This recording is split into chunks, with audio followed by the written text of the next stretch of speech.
Keluaran pasal 18. Yitro mengunjungi Musa. Kedengaranlah kepada Yitro, imam di Midian, mertua Musa, segala yang dilakukan Allah kepada Musa dan kepada Israel umatnya, yakni bahwa Tuhan telah membawa orang Israel keluar dari Mesir.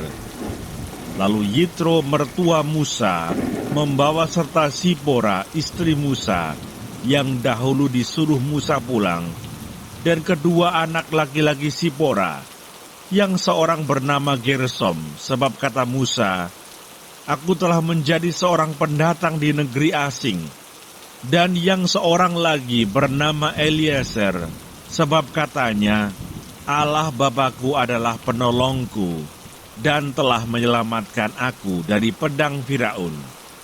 Ketika Yitro mertua Musa beserta anak-anak dan istri Musa sampai kepadanya di padang gurun, tempat ia berkemah dekat gunung Allah, disuruhnyalah mengatakan kepada Musa, "Aku mertuamu Yitro datang kepadamu membawa istrimu beserta kedua anaknya." Lalu keluarlah Musa menyongsong mertuanya itu. Sujudlah ia kepadanya dan menciumnya. Mereka menanyakan keselamatan masing-masing, lalu masuk ke dalam kemah. Sesudah itu Musa menceritakan kepada mertuanya segala yang dilakukan Tuhan kepada Firaun dan kepada orang Mesir karena Israel, dan segala kesusahan yang mereka alami di jalan, dan bagaimana Tuhan menyelamatkan mereka. Bersukacitalah Yitro tentang segala kebaikan yang dilakukan Tuhan kepada orang Israel, bahwa ia telah menyelamatkan mereka dari tangan orang Mesir. Lalu kata Yitro, "Terpujilah Tuhan yang telah menyelamatkan kamu dari tangan orang Mesir dan dari tangan Firaun. Sekarang aku tahu bahwa Tuhan lebih besar dari segala Allah, sebab ia telah menyelamatkan bangsa ini dari tangan orang Mesir, karena memang orang-orang ini telah bertindak angkuh terhadap mereka."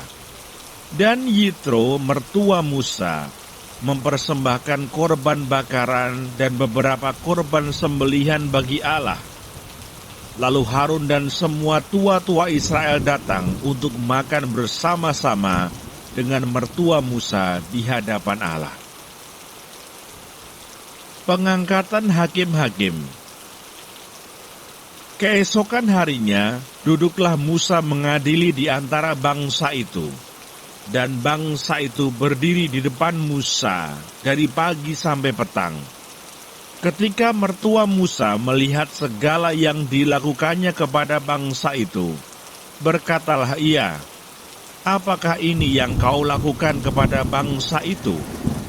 Mengapakah engkau seorang diri saja yang duduk, sedang seluruh bangsa itu berdiri di depanmu dari pagi sampai petang?"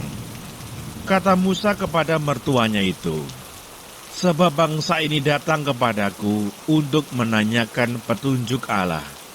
Apabila ada perkara di antara mereka, maka mereka datang kepadaku dan aku mengadili antara yang seorang dan yang lain.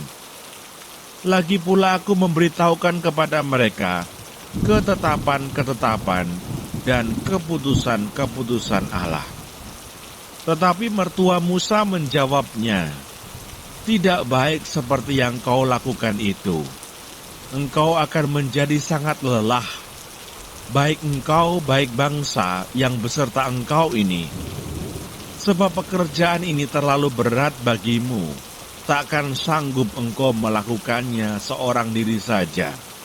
Jadi sekarang dengarkanlah perkataanku. Aku akan memberi nasihat kepadamu, dan Allah akan menyertai engkau. Adapun engkau, wakililah bangsa itu di hadapan Allah, dan kau hadapkanlah perkara-perkara mereka kepada Allah. Kemudian haruslah engkau mengajarkan kepada mereka ketetapan-ketetapan dan keputusan-keputusan, dan memberitahukan kepada mereka jalan yang harus dijalani dan pekerjaan yang harus dilakukan. Di samping itu, kau carilah dari seluruh bangsa itu orang-orang yang cakap dan takut akan Allah, orang-orang yang dapat dipercaya dan yang benci kepada pengejaran suap. Tempatkanlah mereka di antara bangsa itu menjadi pemimpin 1.000 orang, pemimpin 100 orang, pemimpin 50 orang, dan pemimpin 10 orang. Dan sewaktu-waktu mereka harus mengadili di antara bangsa, maka segala perkara yang besar haruslah dihadapkan mereka kepadamu. Tetapi segala perkara yang kecil diadili mereka sendiri.